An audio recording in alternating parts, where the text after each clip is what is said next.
بسم اللہ الرحمن الرحیم۔ السلام علیکم ناظرین و قارئین۔ دعا کی فضیلت کے بارے میں ہم آپ کو آج بتائیں گے کہ حضرت عبداللہ بن عمر فرماتے ہیں، رسول اکرم کا ارشاد پاک ہے، جس شخص کے لیے دعا کا دروازہ کھولا گیا یعنی دعا کی توفیق دی گئی، اس کے لیے گویا رحمت کے دروازے کھول دیے گئے، اور جو چیز اللہ سے مانگی جاتی ہے ان میں سے سب سے زیادہ اللہ کے نزدیک پسندیدہ عافیت ہے۔ حضرت سلیمان فارسی کہتے ہیں، رسول اللہ نے فرمایا، تقدیر کو دعا کے علاوہ کوئی چیز نہیں بدل سکتی، اور عمر میں نیکی کے علاوہ کوئی چیز اضافہ نہیں کر سکتی۔ حدیث شریف میں آیا ہے کہ رسول اکرم نے ارشاد فرمایا، دعا مانگنا عبادت ہے۔ پھر آپ نے بطور دلیل قرآن کریم کی یہ آیت تلاوت فرمائی، ترجمہ: اور تمہارے رب نے مجھ سے فرمایا، مجھ سے دعا مانگا کرو، میں تمہاری دعا قبول کروں گا۔ بے شک جو لوگ میری عبادت سے سرتابی کرتے ہیں وہ ضرور جہنم میں داخل ہو کے اور ذلیل و خوار ہو کر۔ رسول اکرم نے ارشاد فرمایا کہ اللہ تعالیٰ کے ہاں دعا سے زیادہ اور کسی چیز کی وقت نہیں۔ حضور اکرم نے ارشاد فرمایا کہ جو شخص اللہ تعالیٰ سے کوئی سوال نہیں کرتا، اللہ تعالیٰ اس شخص سے ناراض ہو جاتے ہیں۔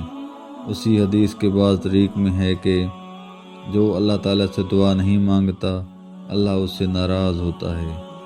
نبی کریم نے صحابہ کرام سے خطاب کر کے فرمایا، تم اللہ سے دعا مانگنے میں عاجز نہ بنو، اس لیے دعا کرتے رہنے کی صورت میں ہرگز کوئی شخص کسی ناگہانی آفت سے ہلاک نہ ہوگا۔ ایک اور جگہ ارشاد فرمایا، جو شخص یہ چاہے کہ اللہ تعالیٰ اس کی دعا سختیوں اور مصیبتوں کے وقت قبول فرمائے، اس کو چاہیے کہ وہ بدحالی اور خوشحالی میں بھی کثرت سے دعا مانگا کرے۔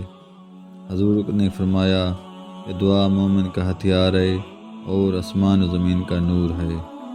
ایک مرتبہ ایک ایسی قوم کے پاس سے گزرے جو کسی مصیبت میں گرفتار تھی، تو ان کی حالت دیکھ کر صحابہ نے آپ سے دریافت فرمایا، کیا یہ لوگ اللہ سے عافیت کی دعائیں مانگا کرتے تھے؟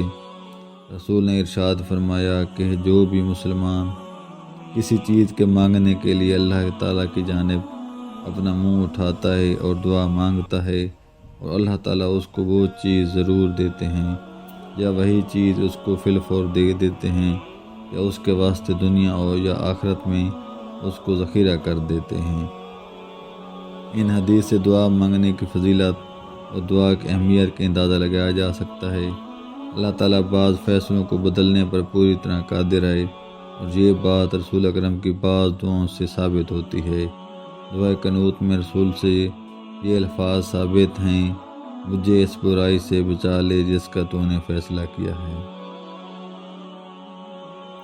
دعا کیسے مانگنی ہیں ہم آپ کو اس کے بارے میں بھی بتائیں گے۔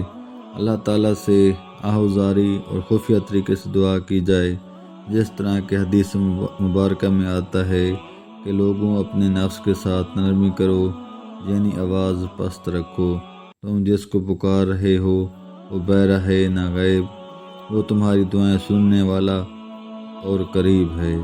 دعا میں زیادتی نہ کی جائے، یعنی اپنی حیثیت اور مرتبے سے بڑھ کر دعا نہ کی جائے۔ اصلاح کے بعد فساد نہ پھیلایا جائے، یعنی اللہ کی نافرمانی کر کے فساد پھیلانے میں حصہ نہ لیا جائے۔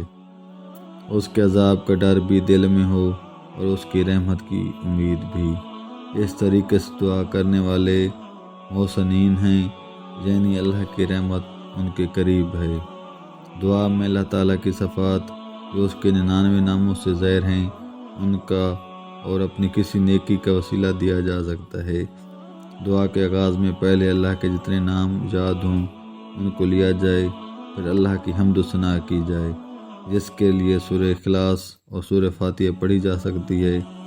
اس کے بعد رسول اکرم صلی اللہ علیہ وآلہ وسلم پر درود بھیجیں، پھر اپنے گناہوں کا اقرار کریں اور توبہ کریں۔ اب دعا مانگیں، جتنی عربی کی دعائیں یاد ہوں پڑھیں، پہلے اپنے لیے اور آخر میں دوسروں کے لیے۔ مسلم امہ کے لیے دعا کریں اور درود شریف پڑھیں۔ اس بات کا یقین رکھیں کہ دعا کا جواب آتا ہے اور دعا ضرور قبول ہوتی ہے۔ بشرطے کہ پورے دل سے دعا مانگی جائے۔ السلام۔